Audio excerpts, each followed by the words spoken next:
সাবেক স্বরাষ্ট্রমন্ত্রী সহ আওয়ামী লীগ নেতাদের ভারতে পালিয়ে যাওয়ার বিষয়টি খতিয়ে দেখছে বলে জানালেন র্যাবের মিডিয়া পরিচালক লেফটেন্যান্ট কর্নেল মুমিন ফেরদৌস। তিনি বলেন, সাবেক স্বরাষ্ট্রমন্ত্রী বৈধভাবে গেছে নাকি অবৈধভাবে গেছে সেই সম্পর্কে কোনো তথ্য নেই। রাজধানীর কারওয়ান বাজারে র্যাবের মিডিয়া সেন্টারে আয়োজিত সংবাদ সম্মেলনে সমসাময়িক বিভিন্ন ইস্যুতে ব্রিফিংয়ের সময় তিনি এসব কথা বলেন। দেখুন সাইফুল ইসলাম নয়নের রিপোর্ট, ক্যামেরায় ছিলেন আবির হোসেন।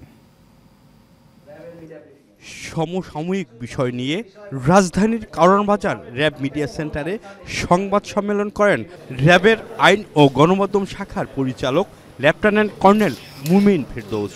এ সময় এক প্রশ্নের জবাবে তিনি বলেন, সাবেক স্বরাষ্ট্রমন্ত্রী সহ আওয়ামী লীগের অনেক নেতা অবস্থান সম্পর্কে গণমাধ্যমে জেনেছে র্যাব। বিষয়টি খতিয়ে দেখা হচ্ছে। আপনার মতো আমি এটা একটা টিভি চ্যানেলে দেখতে পেয়েছি। আমি আসলে এই বিষয়ে বিস্তারিত জানি না। আপনি যেভাবে জানতে পেরেছেন আমিও ঠিক সেভাবেই জেনেছি। আমরা আমাদের যে সকল টিম আছে তারা অবশ্যই কাজ করছে এবং কাজ করে যাচ্ছে, এবং আমরা আমাদের সামর্থ্যে সবটুকু দিয়ে আমরা কাজ করে যাব। ছাত্র আন্দোলনের সময় গুলিবর্ষণকারী হামলাকারীদের শনাক্ত করে ব্যবস্থা নেওয়া হচ্ছে। তারই ধারাবাহিকতায় আওয়ামী লীগের এমপি মন্ত্রী সহ 1170 জনকে গ্রেপ্তার করা হয়েছে বলেও জানান তিনি। সর্বদা প্রস্তুত আছি, আমরা সবসময় কাজ করে যাচ্ছি এবং ভবিষ্যতেও কাজ করে যাব। দেখবেন গতকালকের খবর বা প্রতিদিনই কিন্তু আমাদের কিছু না কিছু অ্যাচিভমেন্ট আছে। আমরা প্রায় বড় পর্যায়ের 39 জন নেতাকে কিন্তু আমরা এখন পর্যন্ত গ্রেপ্তার করতে পেরেছি। আসন্ন দুর্গাপূজায় কঠোর নিরাপত্তা ব্যবস্থা নেওয়া হয়েছে উল্লেখ করে তিনি বলেন, যে কোনো ধরনের অপ্রীতিকর ঘটনা ও গুজব প্রতিরোধে কাজ করছে র্যাব। আমরা কিন্তু প্রত্যেকটি পূজা মণ্ডপের নিরাপত্তা নিশ্চিত করার জন্য ব্যবস্থা করে যাচ্ছি।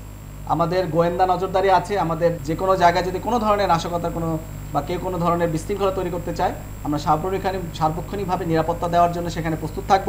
ব্রিফিংয়ে গুলশানে আলোচিত জোড়া খুনের ঘটনায় রুমন নামে এক ব্যক্তিকে গ্রেপ্তার করা হয়েছে বলেও জানান র্যাবের আইন ও গণমাধ্যম শাখার পরিচালক লেফটেন্যান্ট কর্নেল মুমিন ফেরদৌস। এই যে ভিকটিম মোহাম্মদ রফিকুল ইসলাম এবং সাব্বির 15 বছর বয়সী, তাদেরকে তারা হত্যা করবে। ঘুমন্ত অবস্থায় মোহাম্মদ রফিকুল ইসলাম এবং সাব্বিরকে কুপিয়ে জখম করে এবং তাদেরকে সেখানে মৃত অবস্থায় আমরা 28 তারিখে উদ্ধার করি।